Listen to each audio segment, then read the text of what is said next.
नमस्कार, मैं हूं नीलू। तो क्या किसी एक व्यक्ति के हठ की वजह से एक्सप्रेसवे का काम सालों साल रोका जा सकता है? जी हां, ऐसा हुआ है। देहरादून एक्सप्रेसवे का काम पूरा होने में सालों साल लगा। अब ये पूरी कहानी क्या है, जरा वो आपको बताते हैं। तो 90 के दशक में जब वीरसेन सरोहा और उनका परिवार मंडोला में 1600 वर्ग मीटर के प्लॉट पर बने एक साधारण घर में रहता था, तब जमीन की स्थिति अलग थी। ये ग्रामीण इलाका था जहां घर और खेत दूर दूर तक फैले हुए थे।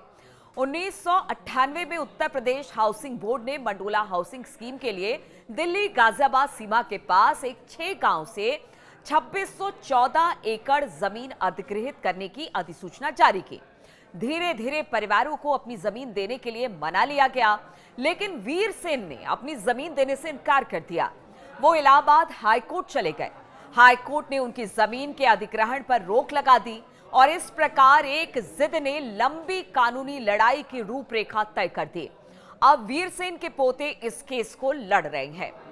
देखिए, विरोध और प्रक्रिया में होने वाली देरी के कारण यह साफ हो गया कि हाउसिंग स्कीम कभी मूर्त रूप नहीं ले पाएगी। इसलिए जब भारतीय राष्ट्रीय राजमार्ग प्राधिकरण यानी NHAI अपने दिल्ली देहरादून एक्सप्रेसवे के लिए जमीन की खोज शुरू की, तो हाउसिंग बोर्ड ने उनकी बात मान ली। हालांकि एक परिवार जिसने हार नहीं मानी, वो था वीरसेन का घर। आज घर बिल्कुल वैसा ही है जैसे 90 के दशक में था, जबकि इसके आसपास की हर चीज गायब हो गई। इसकी जगह एक तरफ अक्षरधाम और दूसरी तरफ की बात की जाए तो उत्तराखंड की पहाड़ियों तक फैला एक्सप्रेसवे है।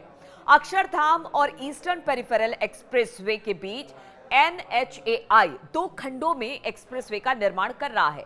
अक्षरधाम से लोनी में उत्तर प्रदेश सीमा तक करीब 14.7 किलोमीटर और लोनी से ईस्टर्न पेरिफेरल एक्सप्रेसवे खेखड़ा तक 16 किलोमीटर। ये दोनों खंड पूरे हो चुके हैं, सिवाय वीरसेन के 1600 वर्ग मीटर के घर के, जो उनके रास्ते में आते हैं। अब जरा सोचिए कि जो करीब 212 किलोमीटर का लंबा एक्सप्रेसवे, जिसका निर्माण अंतिम चरण में है, और इस एक्सप्रेसवे के जून तक खुलने की संभावना थी। वीरसेन का अब खाली पड़ा 2 मंजिला घर सड़क के खुलने में अहम भूमिका निभाएगा।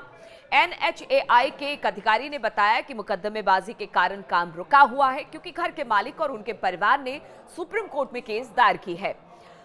मंडोला हाउसिंग प्रोजेक्ट की घोषणा कर दी गई थी, तब सरकारों ने 1100 रुपए प्रति वर्ग मीटर की दर से अधिग्रहण की थी। जो जमीन थी उसकी पेशकश की गई थी। इससे करीब 1000 किसान और मकान मालिक प्रभावित हुए थे। पिछले कुछ सालों में इनमें से 94% ने भुगतान ले लिया। वीरसेन उन्हीं मुट्ठी भर लोगों में से है जिन्होंने पैसे लेने से इनकार कर दिया। अधिक भुगतान के लिए मंडोला में विरोध प्रदर्शन का नेतृत्व करने वाले नीरज त्यागी ने कहा कि जिन लोगों ने इनकार किया वो चाहते थे कि मुआवजा दरें बढ़ाई जाए। वीरसेन ने 2007 में इलाहाबाद हाईकोर्ट का रुख किया था। नीरज त्यागी ने कहा था कि कई सालों तक अदालती कार्रवाई चलने के कारण वर्ष 2010 में उत्तर प्रदेश हाउसिंग बोर्ड को उनकी जमीन का सीमांकन करने के लिए मजबूर होना पड़ा। इस मामले में समाधान होने से पहले ही वीरसेन की मृत्यु हो गई, लेकिन 2017 और अब 2020 के बीच NHAI की एक्सप्रेसवे बनाने की योजना साकार हुई। हाउसिंग बोर्ड के एक सूत्र ने कहा कि NHAI की रैंप बनाने के लिए मंडोला के पास जो जमीन की जरूरत थी, 2020 में हाउसिंग बोर्ड ने NHAI को जमीन का टुकड़ा दे दिया, जिसका घर भी एक हिस्सा है। वर्ष 2024 में वीरसेन सिरोहा के पोते लक्ष्यवीर ने सुप्रीम कोर्ट का रुख किया, जिसमें तर्क दिया गया कि ये जमीन हाउसिंग बोर्ड को नहीं दी जानी चाहिए, और इस मामले में जुड़े एक व्यक्ति के नाम ना बताने की शर्त पर यह भी बताया कि सुप्रीम कोर्ट ने याचिका को हाईकोर्ट की लखनऊ बेंच को सौंप दिया। लखनऊ बेंच ने 16 अप्रैल को सुनवाई तय की। सुप्रीम कोर्ट ने मामले को तेजी से निपटाने के भी निर्देश दिए, क्योंकि ये परियोजना लोगों के व्यापक हित में है। एक्सप्रेसवे के खुलना इस पर निर्भर करता है। तो अब सोचिए कि जो Akshardham EPE section Delhi Baghpat drive को 30 मिनट से ही कम समय में पूरा कर लिया जाएगा। NHAI के अधिकारी ने कहा कि करीब 20 किलोमीटर एलिवेटेड सेक्शन है और ये सड़क अक्षरधाम से लोनी के जरिए बागपत तक निर्बाध कनेक्टिविटी प्रदान करेगी। हालांकि इस घर का मुद्दा सुलझने तक एक्सप्रेसवे का प्रोजेक्ट को अधूरा ही माना जाएगा। यानी अब भी ये मामला इलाहाबाद हाईकोर्ट में चल रहा है और जब तक ये मामला निपटेगा नहीं, तब तक ये एक्सप्रेस अधूरा ही माना जाएगा।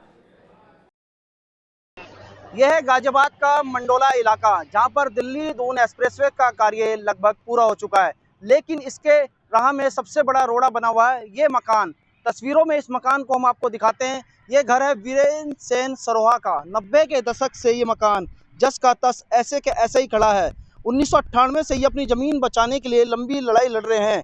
बाकी लोगों ने मुआवजा लेकर अपने घर हटा लिए, लेकिन ये परिवार अब भी कानूनी फैसले का इंतजार कर रहा है। तस्वीरों में आप देख सकते हैं दिल्ली दून एक्सप्रेसवे का कार्य लगभग पूरा हो चुका है, लेकिन ये मकान ऐसे का ऐसा ही मौजूद है। 1998 से ये कानूनी लड़ाई लड़ रहे हैं। अब ये मामला सुप्रीम कोर्ट में पहुंच चुका है।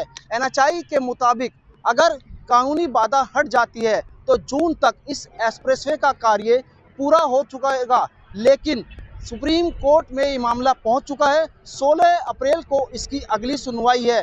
देखना होगा वीर सेन सरोहा क्या मुआवजा लेते हैं या सुप्रीम कोर्ट के फैसले के बाद इस प्रोजेक्ट को कितनी रफ्तार मिलती है। अगर बात करें, ये केंद्र सरकार का बहुत बड़ा प्रोजेक्ट है दिल्ली देहरादून एक्सप्रेसवे, लेकिन ये सफ़र यहीं आकर ठहर जाता है। गाजियाबाद से रोहित सिंह, न्यूज़ 18 उत्तर प्रदेश।